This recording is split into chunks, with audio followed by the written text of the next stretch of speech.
नमस्कार दोस्तों, आपके अपने YouTube channel SS teacher academy पर आपका हार्दिक स्वागत है।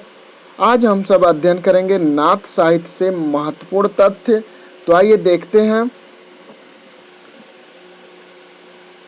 नाथ साहित्य गोरखनाथ नाथ पंथ बौद्धों की वज्रयान शाखा से निकला हुआ माना जाता है। नाथ पंथ कहाँ से निकला हुआ माना जाता है? तो बौद्धों की वज्रयान शाखा से निकला हुआ माना जाता है। दोस्तों, गोरखनाथ ने पतंजलि के उच्च लक्ष्य ईश्वर प्राप्ति को लेकर हठ योग का प्रवर्तन किया। ठीक है, हठ योग का परिवर्तन किसको लेकर किया?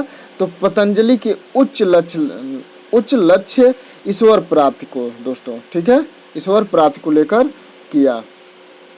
सिद्धों की वाम मार्गी भोग प्रधान योग साधना की प्रतिक्रिया के रूप में आदिकाल नाथ पंथियों की हठ योग साधना आरंभ हुई।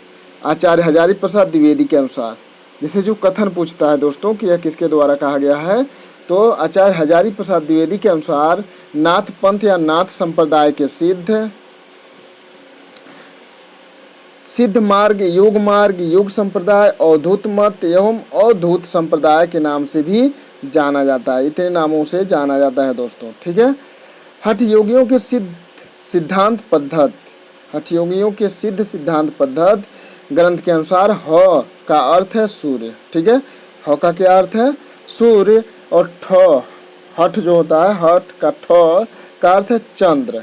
ठीक है, दोनों को योग को ही हठ योग कहा जाता है दोस्तों। ठीक है, हिंदी साहित्य में षट चक्रों वाला योग मार्ग गोरखनाथ ने चलाया। षट चक्रों वाला योग मार्ग किसने चलाया? तो गोरखनाथ ने चलाया। गोरखनाथ को नाथ साहित्य का आरंभकर्ता माना जाता है। क्या माना जाता है गोरखनाथ को? नाथ साहित्य का आरंभकर्ता। गोरखनाथ के गुरु का नाम क्या था? तो मत्स्येंद्र नाथ था दोस्तों। मत्स्येंद्र नाथ था उनके गुरु का नाम। मत्स्येंद्र नाथ को मीननाथ तथा मच्छंदर नाथ भी कहा जाता है। इनके दो नामों से और जाना जाता है। किसको? मत्स्येंद्र नाथ को, जो गोरखनाथ जी के गुरु हैं। मत्स्येंद्र नाथ चौथे बोधिसत्व अवलोकितेश्वर के नाम से भी प्रसिद्ध हुए। ठीक है, अवलोकितेश्वर नाम से भी प्रसिद्ध हुए। मिश्र बंधुओं ने गोरखनाथ को हिंदी का प्रथम गद्य लेखक माना। ठीक है दोस्तों, हिंदी का प्रथम गद्य लेखक किसने माना गोरखनाथ को? तो मिश्र बंधुओं ने माना। राम संस्कृता ने गोरखनाथ का समय 845 ईस्वी माना। वही हजारी प्रसाद द्विवेदी 9वीं शती मानते हैं। आचार्य रामचंद्र शुक्ल और डॉक्टर राम कुमार वर्मा 13वीं शती मानते हैं। ठीक है, इन दोनों ने 13वीं शती माना। पीताम्बर दत्त बड़थवाल उन्हें 11वीं शती का मानते हैं। ठीक है, आचार्य हजारी प्रसाद द्विवेदी ने लिखा है, शंकराचार्य के बाद इतना प्रभावशाली और इतना महिमान्वित भारतवर्ष में दूसरा नहीं हुआ। ठीक है, भारतवर्ष के कोने कोने में उनके अनुयायी आज भी पाए जाते हैं। भक्ति आंदोलन के पूर्व सबसे शक्तिशाली धार्मिक आंदोलन गोरखनाथ का भक्ति मार्ग ही था। गोरखनाथ अपने युग के सबसे बड़े नेता थे। ठीक है, गोरखनाथ अपने युग के सबसे बड़े नेता थे। यह आचार्य हजारी प्रसाद द्विवेदी ने लिखा। डॉक्टर पीताम्बर दत्त बड़थवाल ने गोरखनाथ के 14 ग्रंथों को, कितने ग्रंथों को? 14 ग्रंथों को प्रमाणित मानकर उनका संपादन गोरख बानी नाम से किया। किस नाम से किया? गोरख बानी। ठीक है दोस्तों, और किसने किया? तो पीताम्बर दत्त बड़थवाल ने।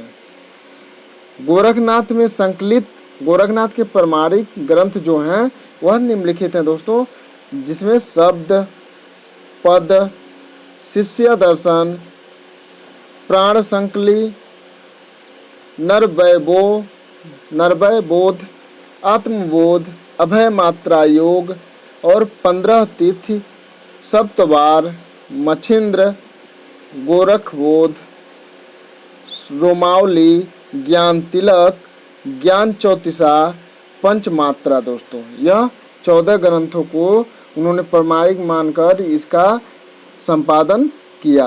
गोरखनाथ संस्कृत भाषा में लिखे गए निम्नलिखित ग्रंथ बताए जाते हैं। गोरखनाथ के कुछ ग्रंथों को बताया जाता है जो संस्कृत भाषा में लिखा गया है दोस्तों।